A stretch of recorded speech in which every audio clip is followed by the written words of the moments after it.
voltar de este momento. Es un agrado poder dar continuidad a las charlas de lanzamiento del doctorado en Planificación Territorial y Sustentabilidad que estamos desarrollando desde la Universidad Católica de Temuco. Este es el primer doctorado en Latinoamérica que versa sobre estos temas y que buscan abordar las problemáticas de los desequilibrios territoriales, de las transformaciones socioespaciales, de las problemáticas socioculturales que se manifiestan y se presentan en el territorio en un contexto de sustentabilidad. Y buscamos también aportar el desarrollo de los territorios, a crear conocimiento científico desde una región que es la región más rica en recursos naturales del país. Es también una de las regiones, ¿cierto?, con alta vulnerabilidad y conflictos socioterritoriales que lo hacen en su conjunto un espacio de laboratorio natural que nos permite proyectar y discutir sobre estas temáticas. En este proceso de lanzamiento hemos invitado a destacados investigadores del país y hoy contamos con uno más, ¿cierto?, de los colegas que están colaborando y nos están aportando en este proceso.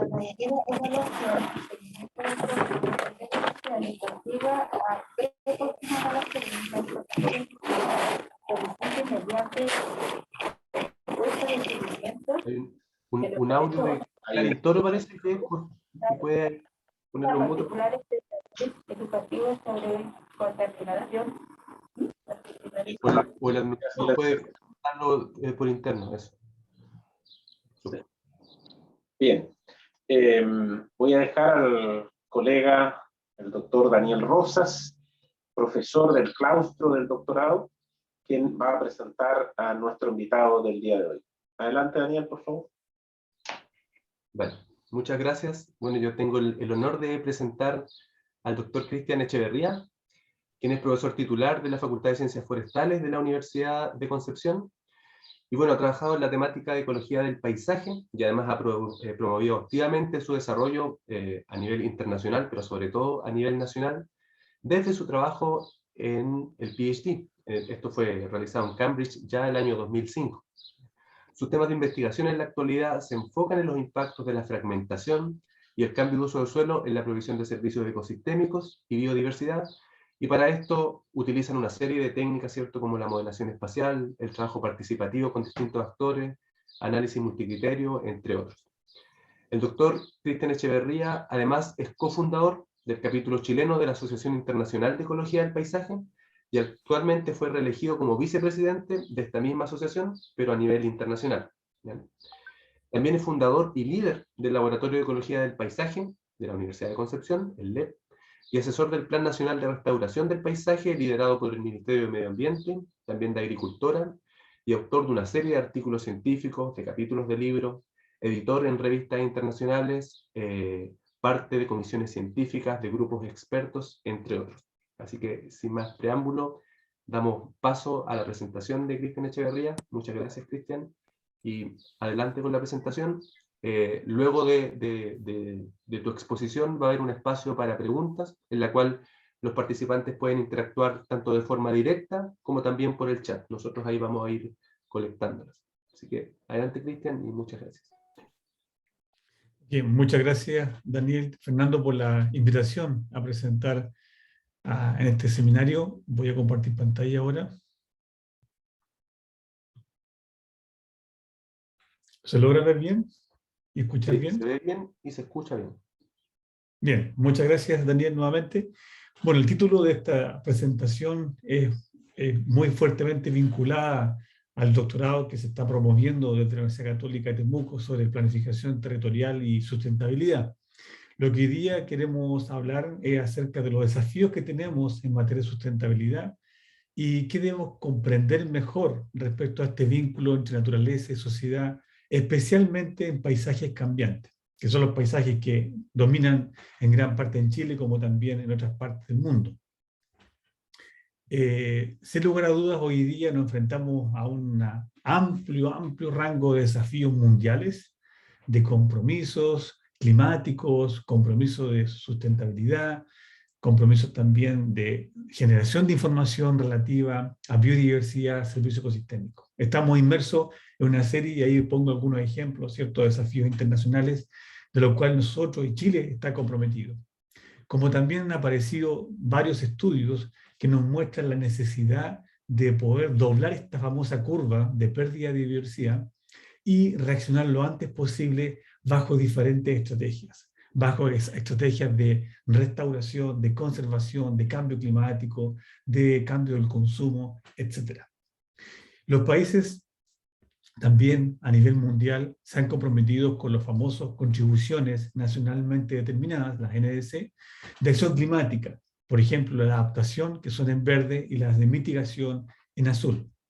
Estas iniciativas internacionales, como también nacionales, buscan, entre otras cosas, comprometer varios escenarios a nivel de paisaje, ya sea recuperación de paisaje, recuperación de ecosistemas, como también reducir las emisiones. 103 países declaran mejorar sus acciones climáticas en 2020. Tenemos un desafío muy encima, ¿cierto?, de la mesa.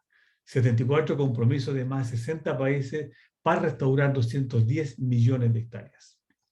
El escenario del territorio, del paisaje, como le llamamos nosotros desde la ecología del paisaje, es una oportunidad para poder cumplir con estos compromisos a nivel mundial, como también a nivel nacional. Si miramos a los compromisos en materia del desafío de Bonn, de restauración de paisaje, 61 países han declarado 74 compromisos asociados a la recuperación de los paisajes.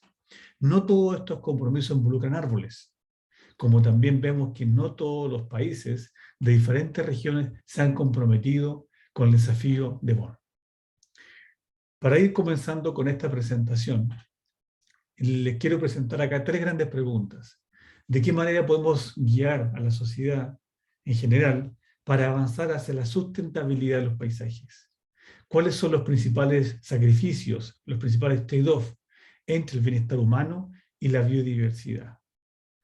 ¿Y qué determina la adaptabilidad de los sistemas socioecológicos, su vulnerabilidad y resiliencia frente a forzantes externos y a las propias dinámicas internas de estos sistemas o de estos paisajes?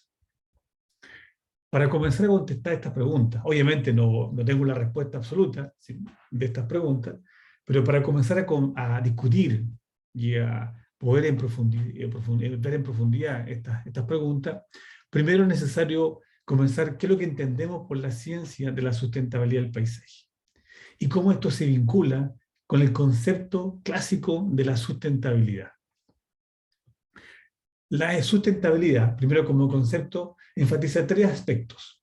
La literatura justamente lo ha dicho muy bien, que es, primero que nada, es suplir necesidades del presente sin comprometer las capacidades de las generaciones futuras para que supla sus propias necesidades. Esto quiere decir que busca entonces un balance dinámico entre el desarrollo humano y la protección del medio ambiente. En segundo punto, busca la equidad intra e intergeneracional. Y en tercero, es buscar la capacidad de crear, probar y mantener la capacidad adaptativa, valga la redundancia. Que el sistema, los paisajes, los países, las comunas tengan la capacidad de poder adaptarse frente a cambios. A mano izquierda se muestra el clásico, esquema conceptual de la ciencia de la sustentabilidad, que busca considerar las 3 grandes pilares o dimensiones, económica, social y ambiental, y reconoce esta dinámica relación entre desarrollo humano y naturaleza.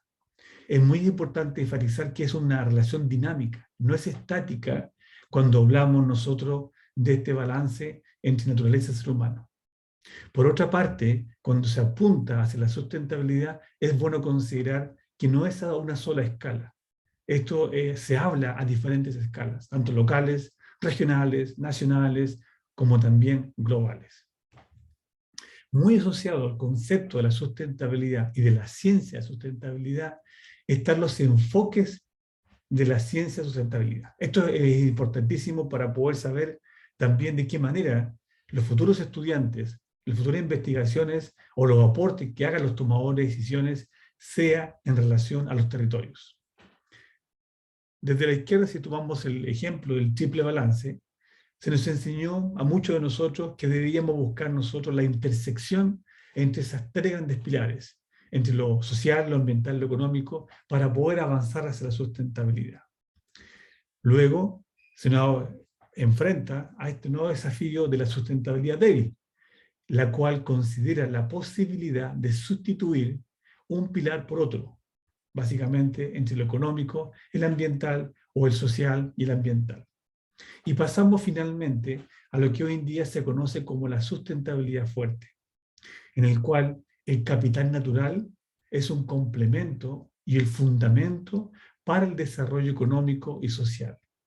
Es decir, que lo que es la biosfera, lo que es el componente ambiental, está supeditando los límites y estabilidad del componente social y del componente económico.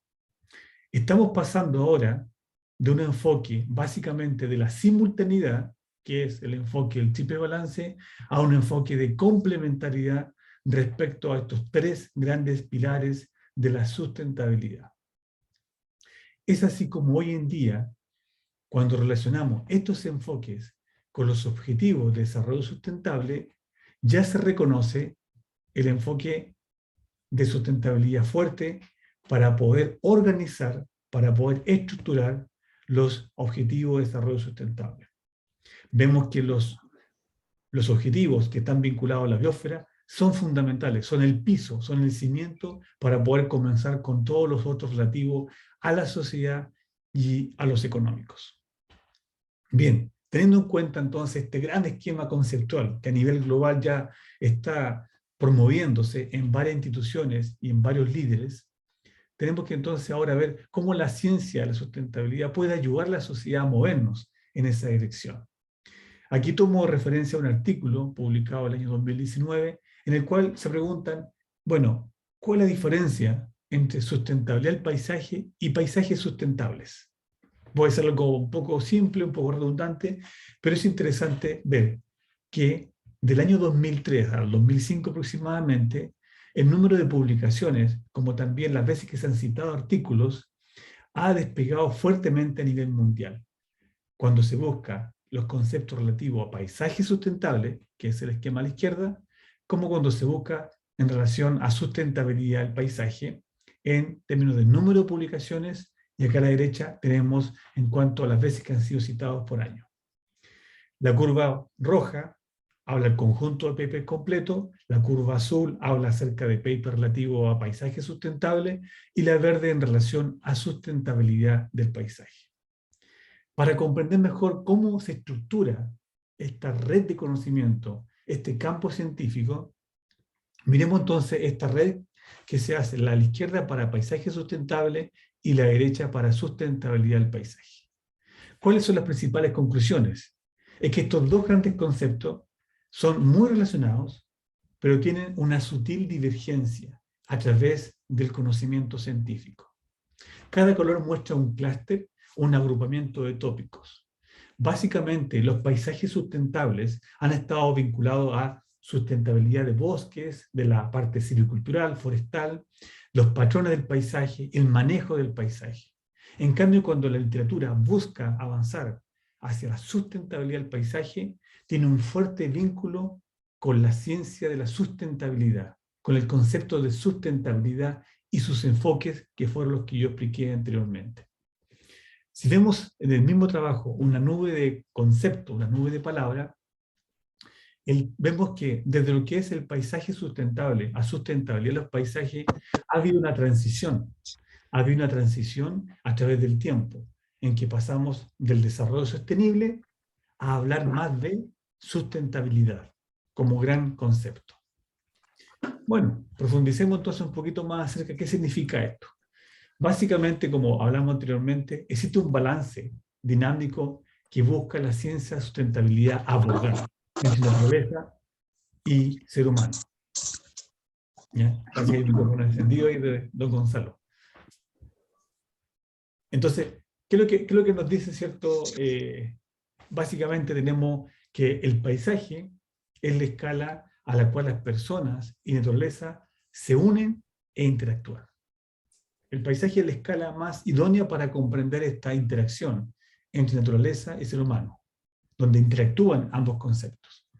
Y lo segundo es que el paisaje es percibido, es entendido como un sistema acoplado, naturaleza-humano, espacialmente heterogéneo. Entonces, esta mirada del paisaje es muy importante para comprender los siguientes conceptos que están muy fuertemente relacionados con la sustentabilidad. ¿Ya? Quizá hay que apagar un micrófono, Daniel, el de... Carmen, por favor, voy a apagar tu micrófono. Carmen Bravo.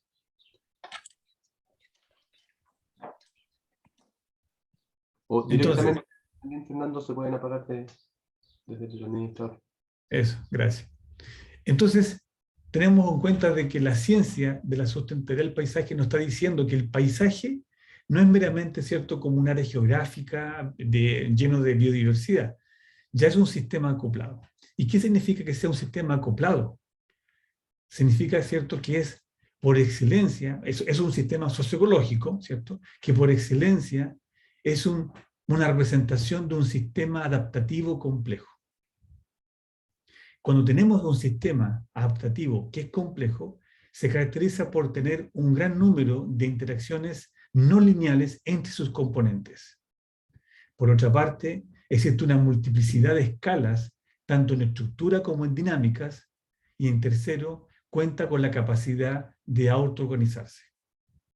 Entonces el paisaje lo estamos mirando como un sistema socioecológico, perfecto, lo estamos mirando como un sistema adaptativo con esas características, y al tener esas características, podemos entonces ir reconociendo la capacidad del paisaje o no de poder ser resiliente, de poder avanzar entonces en la propiedad de resiliencia. ¿Y por qué esto es clave? Porque la resiliencia es una propiedad también intrínseca vinculado con la sustentabilidad de un sistema. En el trabajo de Wu 2013 sobre ciencia, sustentabilidad del paisaje, se pregunta ¿qué debemos sustentar? ¿Qué debemos desarrollar? ¿Y a qué escalas espaciales y temporales debemos hacerlas? En un trabajo que después publicamos el año 2019 con nuestros colegas, agregamos la pregunta ¿y qué debemos restaurar? Que es un tema muy clave y muy importante. Si reconocemos, tal como dice en este recuadro, que es imperativo que la sociedad, que identifiquemos los elementos claves de los paisajes degradados que requieren ser mejorados. Y para eso, para poder identificar esos elementos clave, necesitamos comprender bien qué es un paisaje, qué debemos sustentar y qué debemos desarrollar.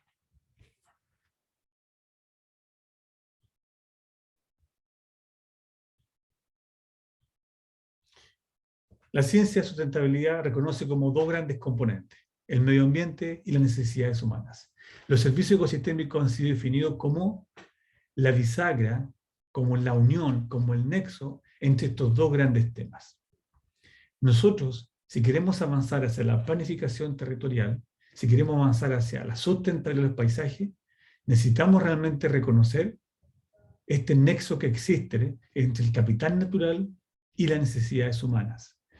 A la derecha tenemos la pirámide de Maslow de las necesidades humanas, las cuales se descomponen en varias categorías.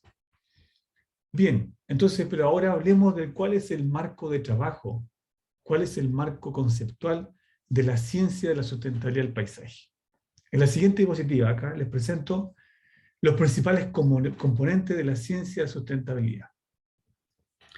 Por un lado tenemos lo que son los impulsores directos e indirectos, que son los drivers, los que producen los cambios.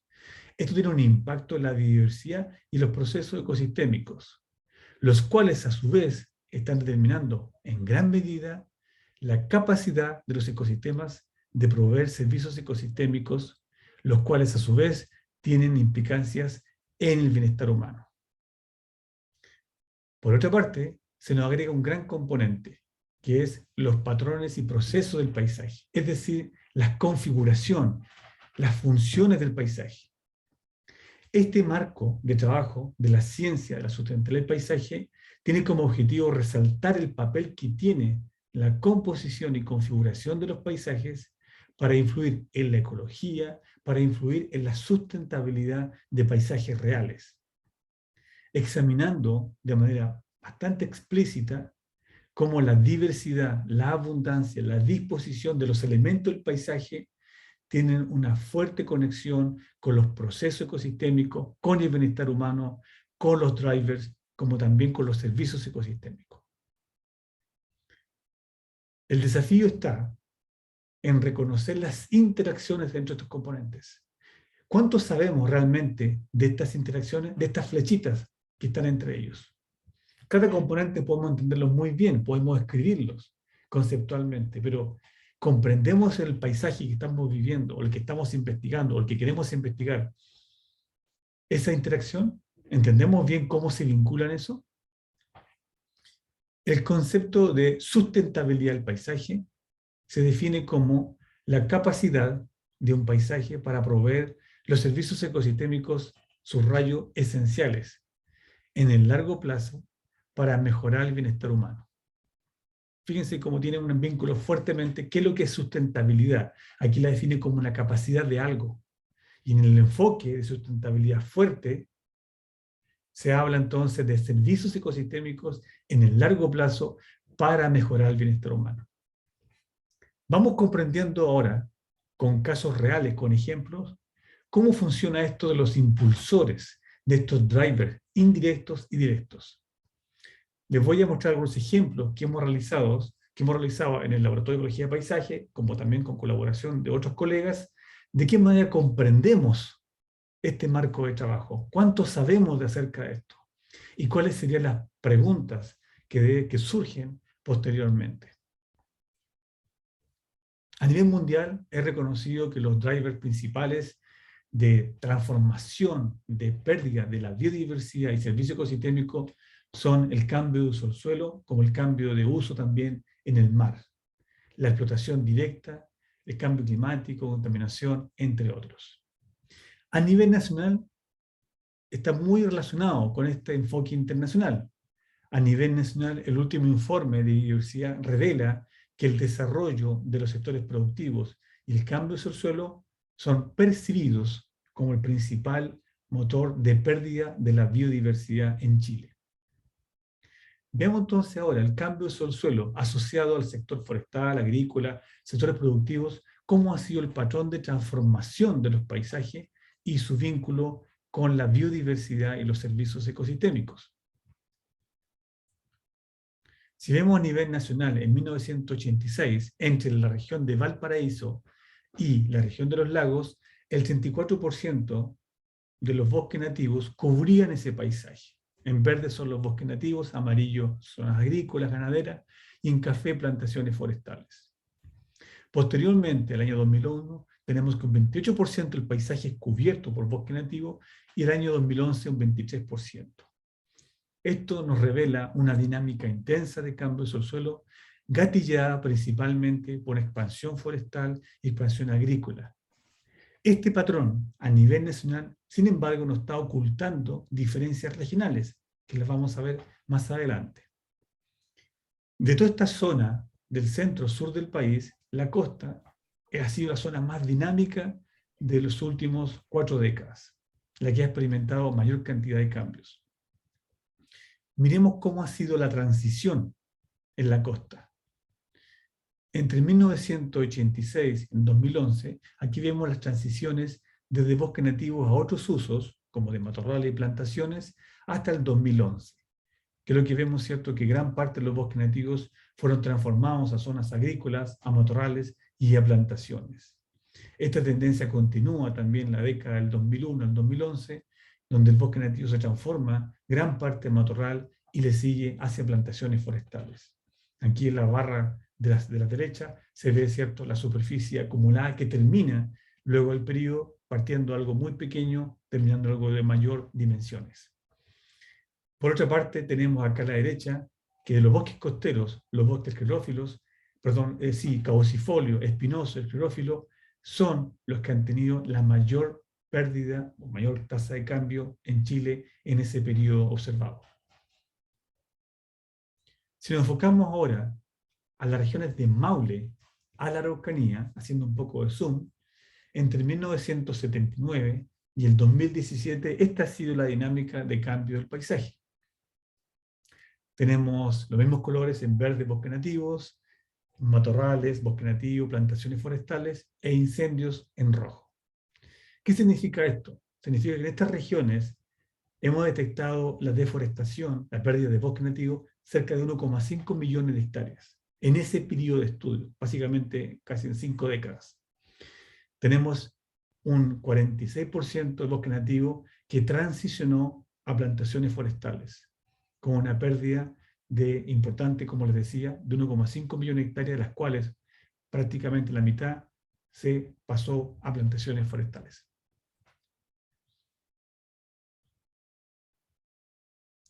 En términos de gráfico, podemos ver, ¿cierto?, cómo las curvas de superficie fueron cambiando a través del tiempo. Vemos un descenso de superficie de bosque nativo, agricultura, ganadería relativamente estable y plantaciones forestales aumentaron. Pero entonces, frente a estos cambios, a esta transformación, la pregunta es, ¿qué estamos sustentando entonces en estas 9,6 millones de hectáreas de las regiones de Maule a la Araucanía?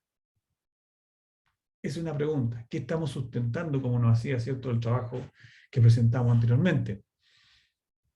Hemos detectado que las comunas, tal como muestra acá, por expansión forestal, las comunas de la costa son las que presentan la mayor superficie de plantaciones forestales, a diferencia de las comunas más al interior o más hacia los Andes. Esto ya enseguida, entonces, es obviamente una información importante para poder considerar en términos de planificación. Si miramos un zoom ahora en la costa del Maule, esta fue la región que más transformación tuvo.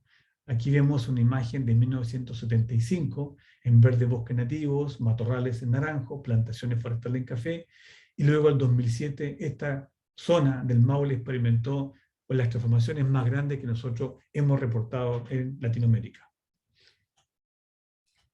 Si vamos a la Araucanía, un poco para mostrar justamente un poco la zona ahí local, vemos que un 43% del bosque nativo de la región en 1986 desaparece, y son aproximadamente 470.000 hectáreas de bosque que han desaparecido a una tasa de 1,1% en ese periodo de estudio.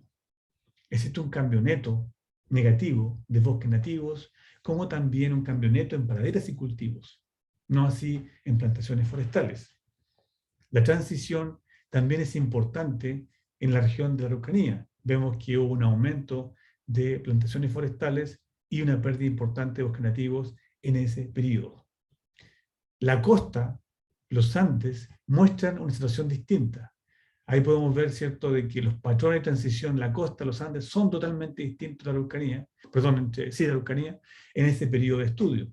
Vemos que básicamente se conservan, se mantienen, persisten los bosques nativos en un 85% en los Andes, no así en la cordillera de la costa.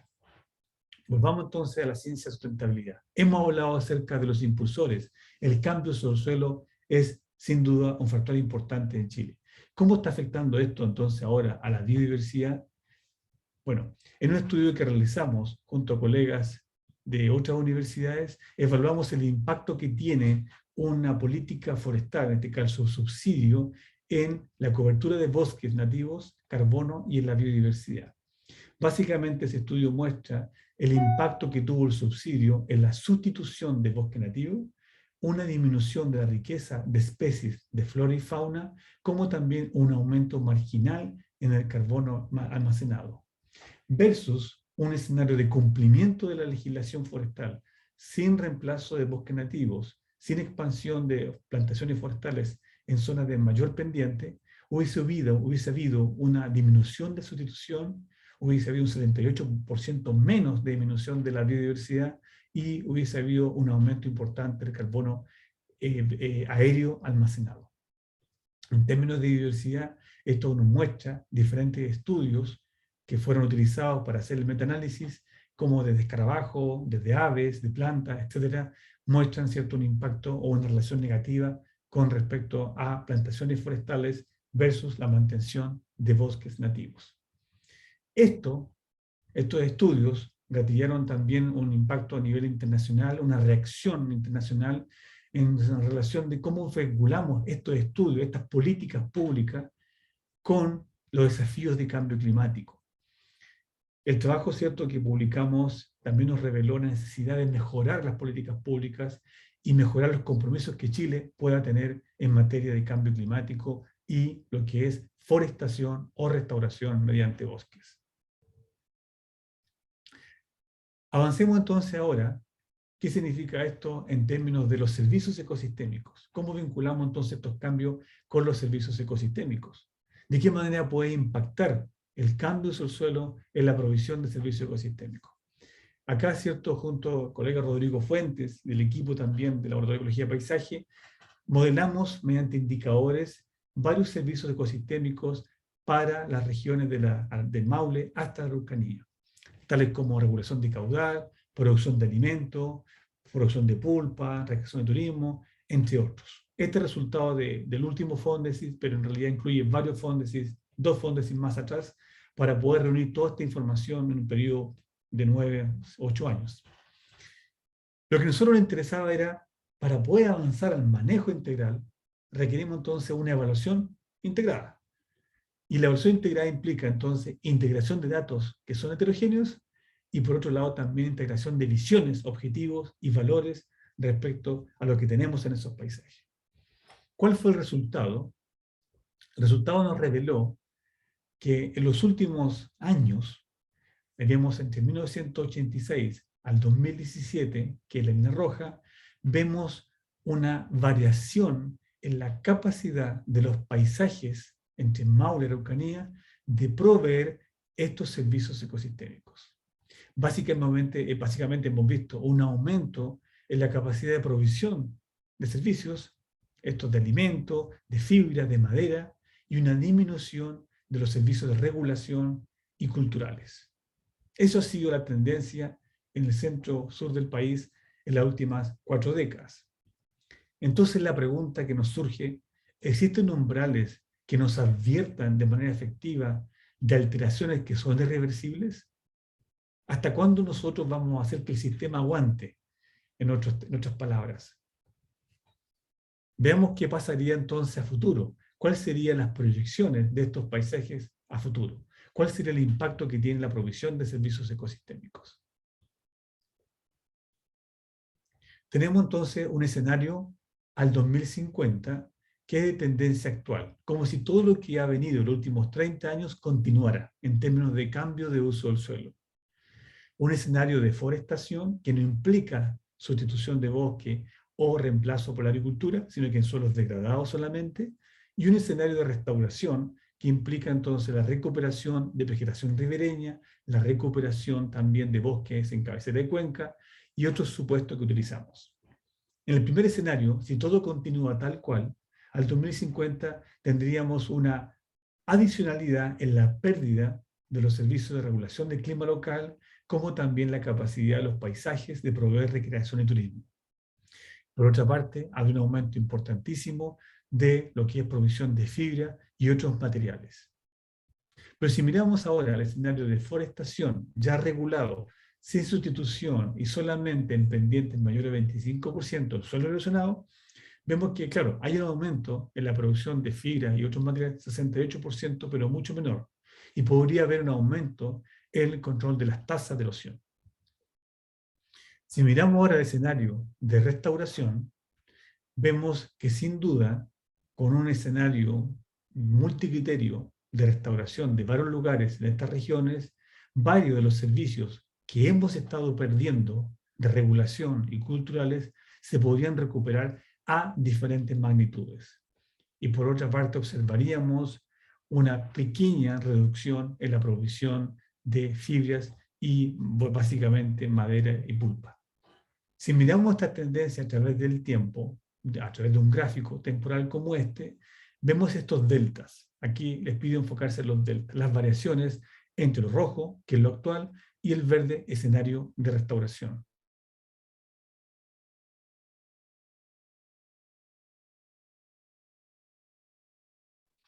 Veríamos, por ejemplo,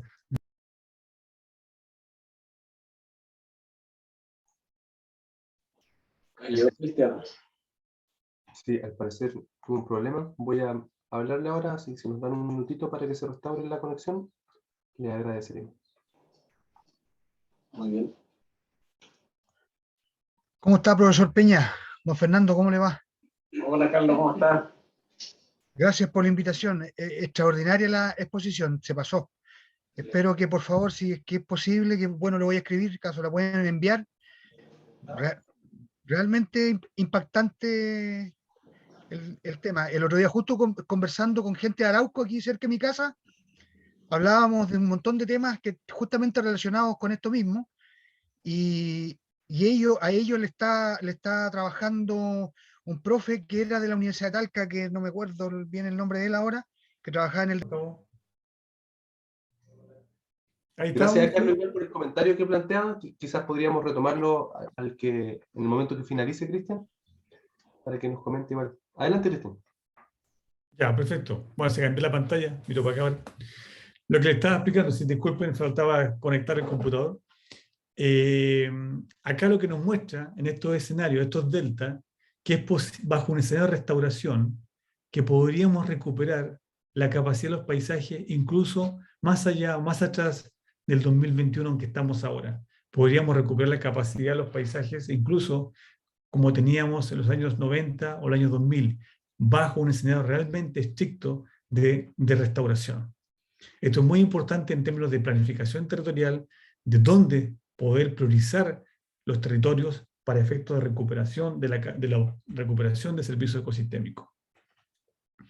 Entonces, tenemos ahora que efectivamente los patrones y procesos del paisaje tienen una influencia importante. Sin embargo, en la nueva enfoque de la ciencia de sustentabilidad 2021, se nos agrega el concepto de planificación territorial y gobernanza, como componente clave, esencial, para poder realmente implementar la sustentabilidad de los paisajes. Eso es un componente que se agrega ahora el 2021 a este enfoque de sustentabilidad, y este doctorado parece que como que ya estaba bastante atento a lo que podía ocurrir, porque viene justamente a cumplir un rol muy importante. ¿Cómo avanzamos a la sustentabilidad del paisaje?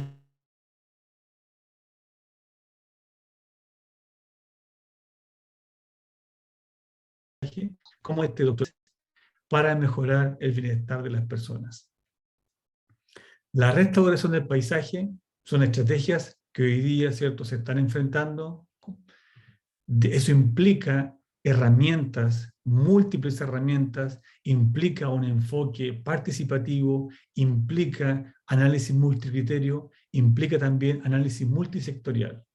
Es una oportunidad importantísima de aprovechar lo que la herramienta, la ciencia nos puede contribuir para poder identificar oportunidades de restauración a escala de paisaje, a escala también subnacional, como este ejemplo que hicimos en la región del Maule hace un par de años atrás.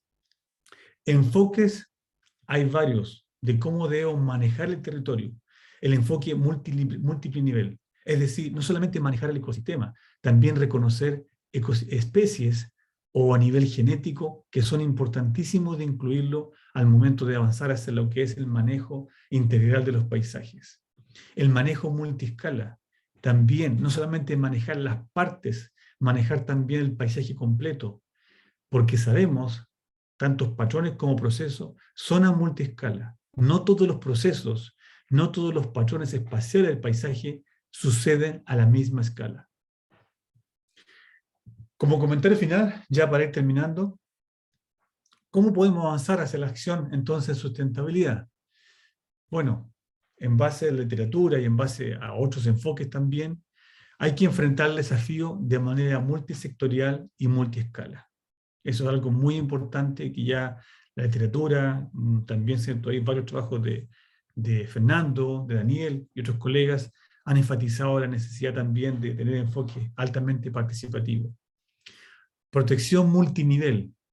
Acordarse de la biodiversidad es un enfoque jerárquico organizado en niveles. Tomar en cuenta los diferentes niveles de la biodiversidad, tanto desde gen como a paisaje. Necesitamos avanzar en un mayor entendimiento de estas estrechas e íntimas interacciones entre los componentes de la ciencia de la sustentabilidad del paisaje.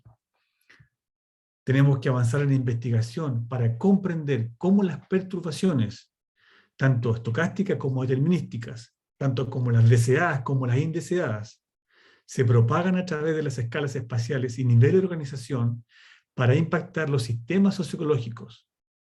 Y también cómo saber si existen propiedades estructurales de los paisajes que puedan amplificar o amortiguar la propagación de dichas perturbaciones. Y por último, entender qué características de los sistemas socioecológicos, de estos paisajes, de estos territorios, mejoran y cuáles limitan su adaptabilidad. ¿Cómo? Es decir, avanzar la pregunta, ¿cómo las características que confían resiliencia se manifiestan a distintas escalas? Eso es. Muchas gracias por la invitación nuevamente y quedo atento a cualquier comentario o consulta. Súper, muchas gracias, Cristian. Igual súper interesante la presentación, como siempre. Así que primero le damos el paso a alguien que quiera hacer una pregunta directa. No sé si hay comentarios o consultas. Pueden habilitar el audio, si es que quieren hacer algún comentario, para aprovechar la instancia de que estamos aquí, juntos, pero separados a la vez, mediante esta conexión. Hola, Daniel. Sí, adelante, Carmen. Hola, Carmen Bravo por acá. Primero mis disculpas porque no me había dado cuenta que tenía el micrófono encendido, así que me disculpo. Una consulta en relación a los servicios ecosistémicos y en la real comprensión de los servicios ecosistémicos. Por ahí la nota señala, Alexandra, la nota señala que realmente lo que son los servicios que conocemos de provisión deberían ser bienes y los servicios deberían ser las interacciones. Me gustaría saber las interacciones entre los componentes del ecosistema. Me gustaría saber la visión que tiene Cristian sobre eso. Sí, básicamente, ¿cierto? Han habido varias clasificaciones de servicio ecosistémico. Ha ido una evolución de eso, desde lo que es la evaluación del milenio hasta la clasificación de CISES. Eso por un lado, no es algo estático. Lo otro que es muy importante, como señalaba Carmen, una cosa son los procesos ecosistémicos, pero otra son los servicios ecosistémicos. Este enfoque de los procesos ecosistémicos es vital para poder relacionarlo con los servicios ecosistémicos. Los servicios ecosistémicos muchas veces nosotros no podemos intervenirlos directamente. Lo que tenemos que intervenir o manejar son los procesos ecosistémicos asociados a ciertos tipos de ecosistemas, valga su redundancia. Si no comprendemos bien cómo podemos proveer o podemos recuperar esos procesos ecosistémicos o mantenerlos en el tiempo, no vamos a ser capaces de proveer estos bienes o servicios que proveen los ecosistemas. Es clave para eso comprender entonces su vínculo con los atributos de la biodiversidad. Es decir, esos atributos estructurales, composicionales, como también funcionales. Si no comprendemos cómo están esos atributos de la biodiversidad, difícilmente vamos a nosotros poder comprender de qué manera mejoramos la provisión de los servicios ecosistémicos. No sé si respondo a tu pregunta, Carmen. Sí, estoy muy de acuerdo y también quisiera saber tu opinión acerca de la importancia de quienes entregan su percepción de los servicios ecosistémicos, de comprender esto y cómo hacérselo llegar. Yo hice un pequeño estudio en la zona de Bichuquén y me llamó mucho la atención esta temática. ¿Tú te refieres a quienes comprenden los actores de los territorios? Sí, los actores relevantes que tienen que dar una percepción de los servicios ecosistémicos y qué necesidad hay de que realmente entiendan esto. Es muy buen tema, Carmen, muy buen tema, porque desde la academia nosotros no podemos decir, ¿cierto?, estos servicios ecosistémicos son esenciales para las personas, ¿cierto? Eso no podemos hacer. El concepto de servicio ecosistémico implica conocer qué es lo que las personas demandan. Y la percepción que tienen las personas locales, los territorios, es clave para poder realmente avanzar la sustentabilidad.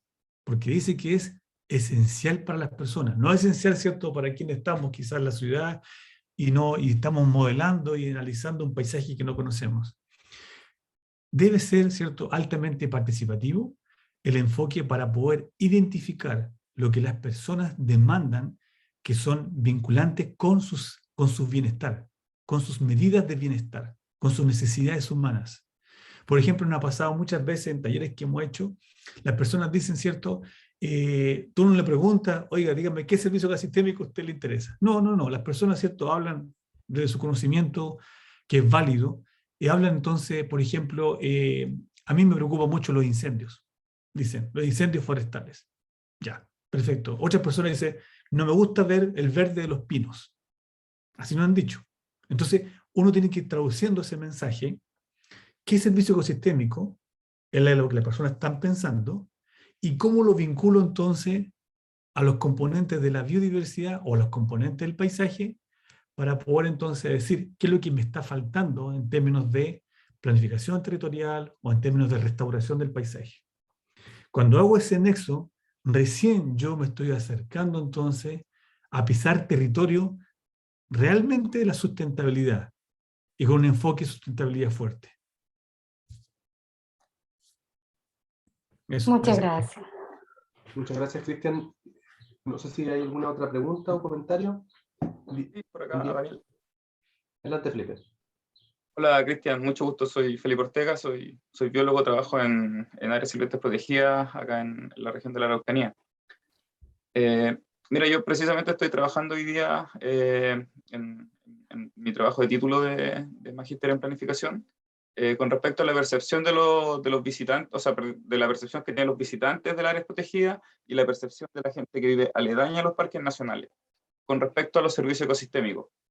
No sé si tú, en tu experiencia, en las cosas que ya han trabajado, han encontrado diferencias significativas en, digamos, cómo los servicios ecosistémicos van permeando esta gradiente, digamos, de los que viven más cerca con la gente que vive más lejos, y cómo hacemos, en el fondo, a través de la planificación, el camino para que esto, digamos, fluya de mejor forma hacia, digamos, hasta una escala urbana prácticamente, y podamos llegar con los servicios que proveen ecosistemas que, por ejemplo, resguardamos a través del SNASPE, y cómo avanzar en planificación en ese sentido. Oye, muy interesante eso, Felipe. Gracias por compartirlo. Mira, dos ideas que te puedo comentar. Una es que hace un tiempo atrás hicimos nosotros un estudio del impacto de la política pública de conservación mediante SNASPE, liderado por Rodrigo Regada. Y tomamos en cuenta la región de Araucanía y los lagos. Entonces, lo que hace la evaluación de impacto es ver qué hubiese pasado si no hubiese tenido el área protegida. ¿Ya? Un escenario contrafactual se llama eso. Y eso, entonces, lo que hace es ver, si tú sacas el área protegida, cuál es el impacto que tiene. Y vimos que hay un impacto, obviamente, que si no hubiese habido área protegida, hubiese habido deforestación. Eso por un lado, pérdida de bosque, pero no en grandes magnitudes, ya que también existen lo que son los terrenos de bien nacionales, que también tienen un rol impresionante en la conservación porque están bastante alejados. Bueno, lo que se observa ahí es lo que se llama el spillover, el chorreo. Es decir, como que hay un chorreo positivo hacia afuera de las áreas protegidas, lo que no se da, por ejemplo, en Centroamérica, que también lo hemos estudiado en Ecuador, donde se da hacia adentro. La gente cuando ve una área protegida, como que más va para allá. En cambio, aquí ocurre como algo distinto, que es interesante. Segundo, es importante estudiar entonces ahora, desde el punto de vista de los servicios ecosistémicos, cuál es el mecanismo que se vincula con el bienestar de las personas. Tú tienes, ¿cierto?, la medida de bienestar que puede ser, por ejemplo, pobreza, ¿ya? Que se reduce la pobreza, como se ha visto en algunas áreas, producto de la presencia de un área protegida. Pero la pobreza, te fijas, es la medida, en este caso, de bienestar. Te falta el servicio ecosistémico. ¿Cuál es lo que te provee los ecosistemas que están fuera o que están cerca del área protegida, que están proveyendo entonces un bienestar a las personas? Y entre el servicio ecosistémico y el mismo medida de bienestar hay un mecanismo, muchas veces. Por ejemplo, la construcción de infraestructura, que finalmente es eso lo que está proveyendo un alivio a la pobreza en algunos sectores aledaños.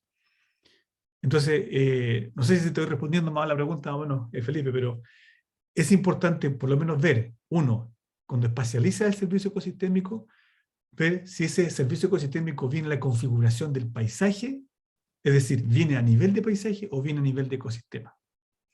Si bien a nivel de paisaje, entonces qué configuración te está contribuyendo a ese servicio, y también, ¿cierto?, es ver si existe algún mecanismo entre medios, ¿cierto?, que te está determinando finalmente la provisión de servicio ecosistémico y que suple entonces alivio, en este caso, no sé, por ejemplo, pobreza u otro tipo de actividades.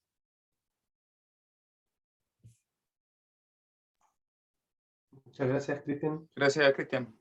Ya, No sé si nada. hay alguna otra consulta o comentario. Yo tengo aquí algunas por escrito, pero si alguien quiere plantear algo, parece que Carlos, adelante.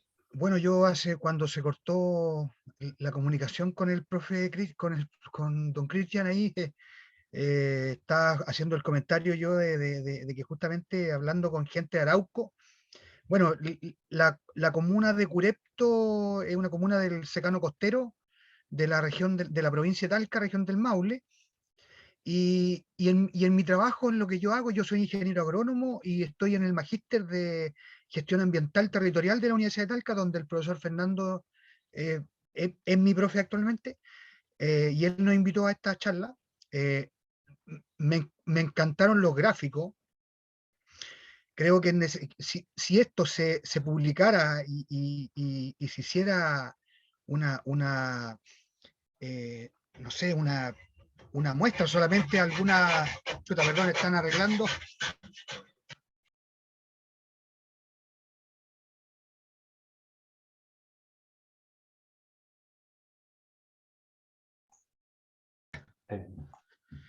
El maestro me está arreglando un califón. Bueno, yo quiero, si me permiten compartir una foto, una foto, por favor, para mostrarle, para ejemplificarle algo. ¿Puedo compartir una fotografía? Dale, Carlos. No sé Ya. si le pueden asignar permisos de... ¿Te deja compartir o no? Sí. Ya.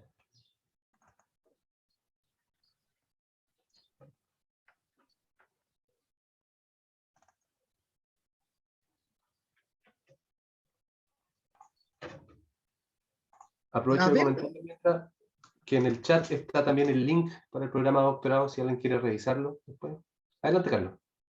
¿Se ve la foto? Se ve tu carpeta del computador, pero no la foto en grande todavía. Ah, ya, espérame. Entonces, tengo que compartir solo la foto. Espérame. Como les decía, les dejé en el chat el link, si alguien quiere revisar más información sobre el programa. Mientras Carlos ahí comparte la foto. A ver, no se me ve la foto.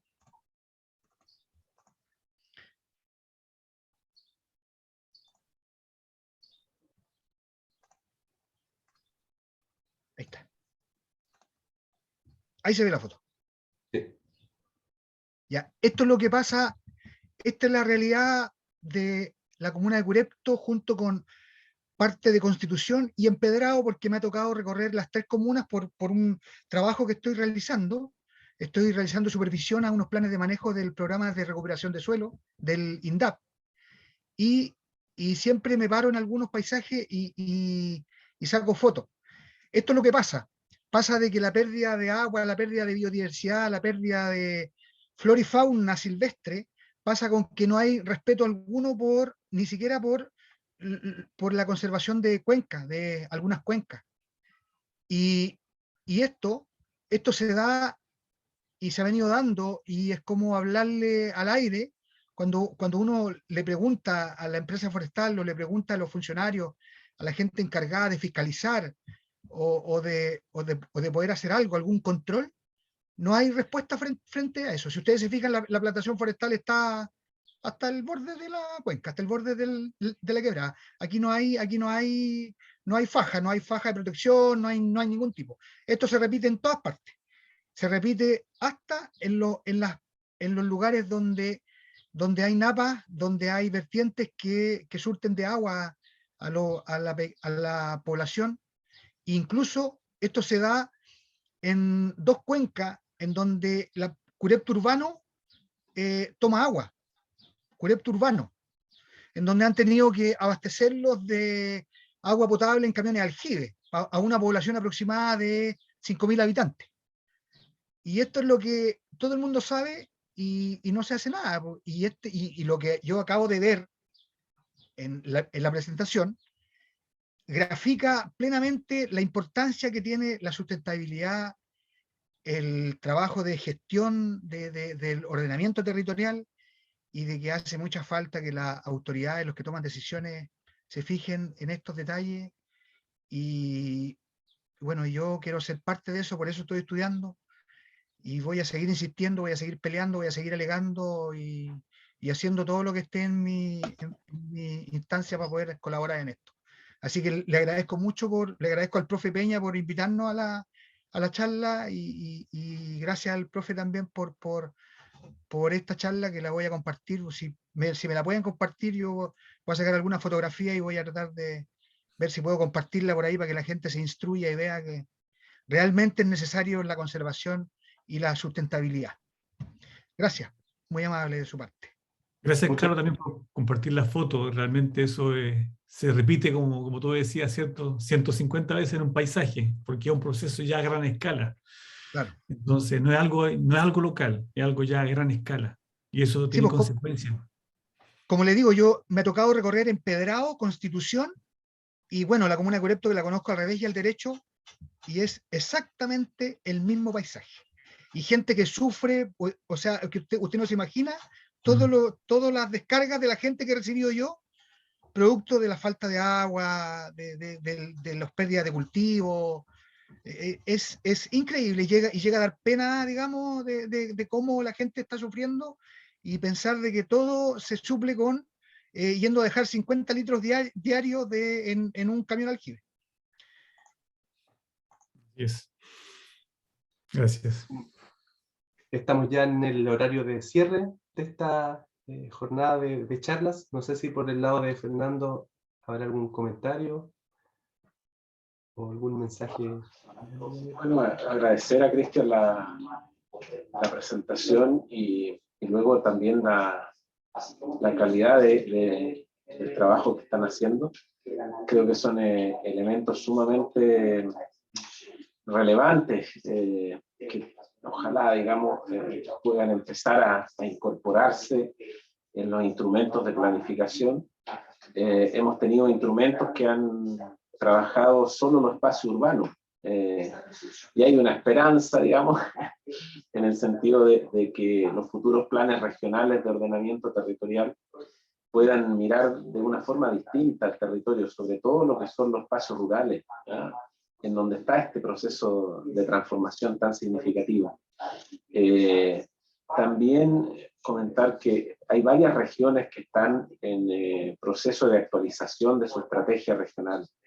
Creo que temáticas como esta debieran estar más relevadas, ¿no? Me tocó participar en una actividad de inicio de la estrategia de la región del Maule, y ahí precisamente poder comentar lo que es el tema del paisaje, digamos, y la importancia del paisaje, de los servicios ecosistémicos dentro de estos instrumentos estratégicos.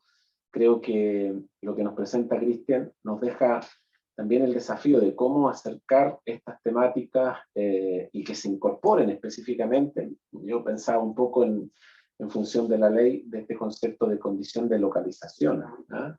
Cómo plantear el tema de esta brecha de servicio ecosistémico y de variación como condición de localización para efectos de la zonificación que propone el instrumento de los PROT, los planes regionales de ordenamiento territorial.